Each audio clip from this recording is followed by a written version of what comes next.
place where we've always been as human beings, to hold this tension between what is and the hardness of it and the darkness of it, and on the other hand, what we know to be possible because we've seen examples of it, not wish dreams, not fantasies, but we know what a world at peace looks like because every now and then that happens.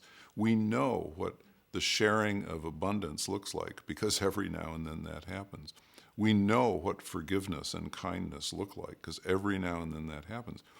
So we have to stand in this place between what is and what could and should be. But we have to stand there without flipping out on one side or the other.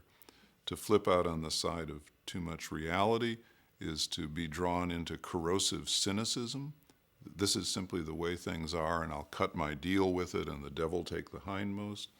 To flip out on the other side toward what could and should be is to fall into an equally dangerous trap, which I call irrelevant idealism. So corrosive cynicism and irrelevant idealism sound like 180 degrees apart, but in fact they take us to the same place, which is out of the action.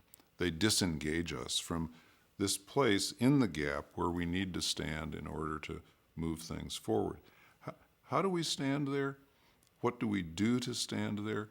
Well, I think, again, we have to reach deep inside ourselves. We have to practice the powers that open the heart, that open the mind, that invite the soul into being. And I think we have a lot of historical precedent about how people do that.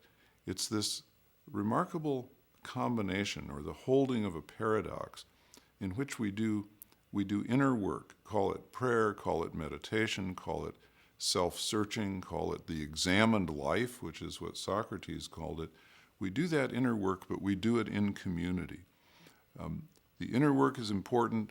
It's how we face ourselves.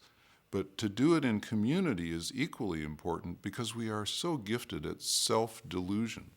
We are so gifted at hearing only certain voices within ourselves, maybe the voices that want to tell us how wonderful we are, but not hearing those other voices that say, wait a minute, you've got some things to learn here. Wait a minute, you're operating out of your shadow. Wait a minute, you're filled with anger, jealousy, resentment, and you need to drain all that away in order to be in community. It's only in community that we're going to have a chance to check and correct our own self-perceptions.